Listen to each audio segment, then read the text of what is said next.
I just finished watching episode 6 of Obi-Wan Kenobi on Disney+, so let's see if the series is worth your time. How's it going, everybody? My name is Justin here. I try to watch everything that hits theaters and on streaming services. If you guys are like me, you're in the right spot. Make sure you hit that subscribe button down below. So the Obi-Wan Kenobi series is finally over on Disney+, 6 episodes. This is something I've always been interested in seeing. The time between Revenge of the Sith and A New Hope. With Ewan McGregor returning as Obi-Wan Kenobi and having Hayden Christensen returning as Anakin Skywalker, Darth Vader, there's a lot of potential for this series, and I've always wanted to see what happened between those two movies. Did he end up training with Qui-Gon Jinn? Did he end up doing something with Leia or Luke? What happened during that time period? Did he ever have another confrontation with Anakin Skywalker? And this series gave me a lot to appreciate. There's a lot of things in here that is like the best in Star Wars I have seen in some time. This is honestly the most anticipation I've had for a Star Wars show or Star Wars something in quite some time. Star Wars to me has just been a little lackluster. I did not watch Mandalorian season 2. I didn't watch the Book of Boba Fett. I watched Mandalorian, wasn't too impressed with it. So I decided to kind of just skip Star Wars for a little bit. I'm not going to review every single episode. I'm just going to give you kind of like my general thoughts of the series because there's a lot of things that worked and some things that I just found to not really work. I was surprised with the introduction of Leia, a young Leia, in the beginning of the episode. I thought the young actress that did play Leia took some time to kind of fit into the role. By the time the series was over, I do think that she fit the characteristics of Leia that we know.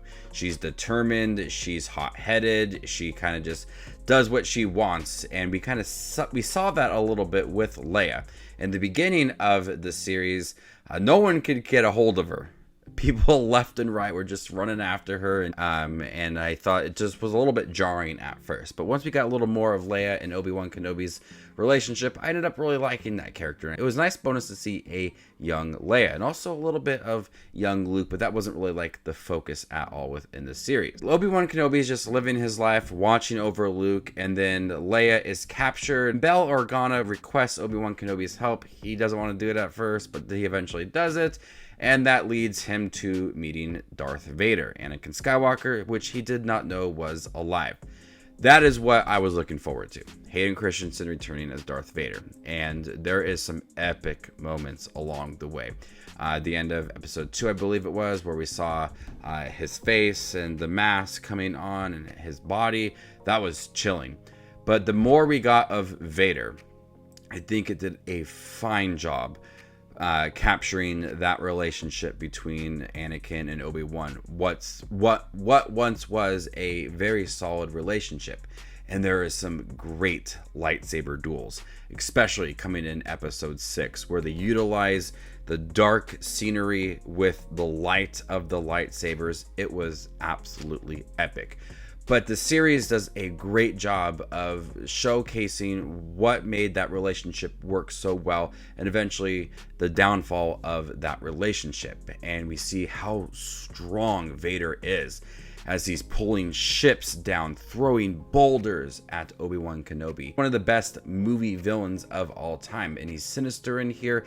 It's thrilling, and there's moments where we see, does Anakin regret his choices? We never really got that in the original Star Wars films because they really brought Darth Vader into the film, and he's just a sinister villain, and then we kind of got those emotions at the end of the Return of the Jedi. But here, we see his face, we see the emotions, and we see possibly regret, but there's still a lot of hatred, and that conflict between Obi-Wan Kenobi and Darth Vader is developed nicely throughout. We see that obsession that Darth Vader wants to kill Obi-Wan Kenobi, and Obi-Wan Kenobi feels like he failed Anakin, and so there's just all these emotions running throughout.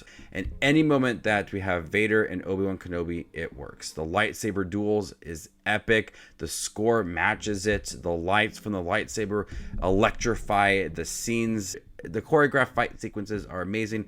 everything I wanted about Vader and Obi-Wan, and exploring that relationship one more time is everything I could hope for and more. Honestly, it's better than most of the moments within the new Star Wars trilogy. Scenes in here got me so excited.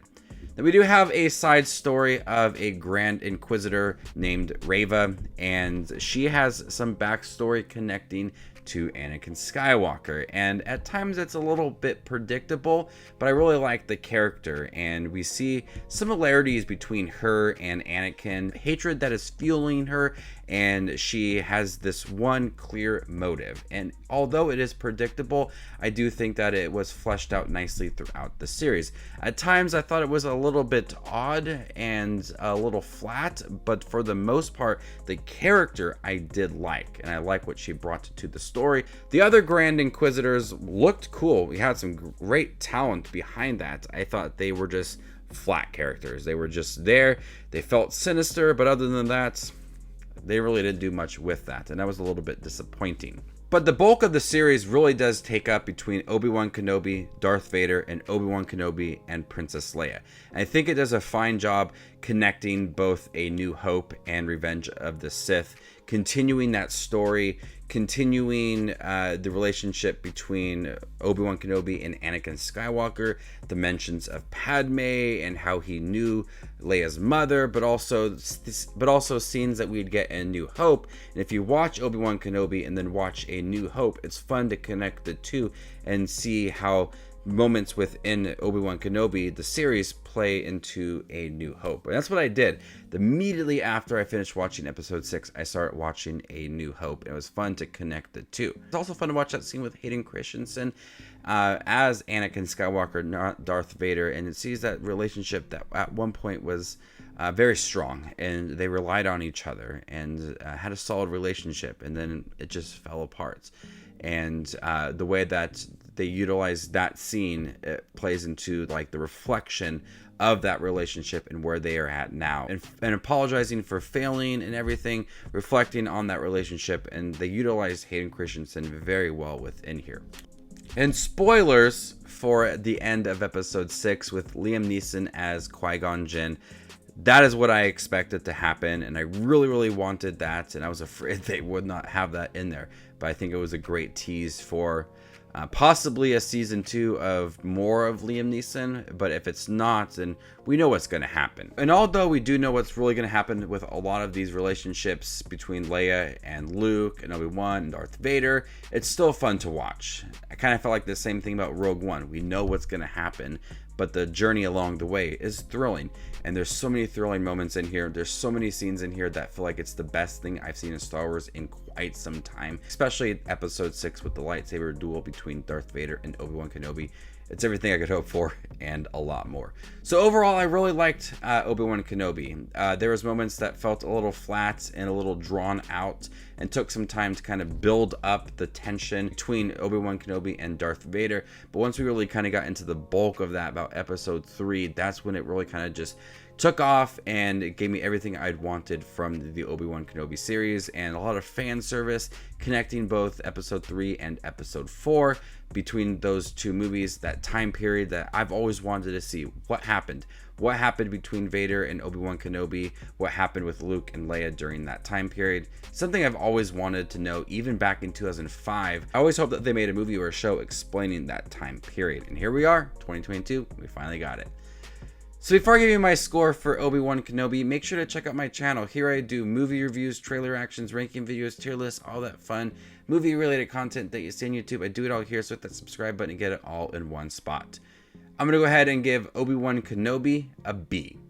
Thank you guys for checking my review for Obi-Wan Kenobi. Have you guys seen it on Disney Plus? What'd you think about it? Let me know in the comment section down below, and stay tuned for more up and coming content like this. My name is Just Watches Movies, and you guys stay classy, YouTube.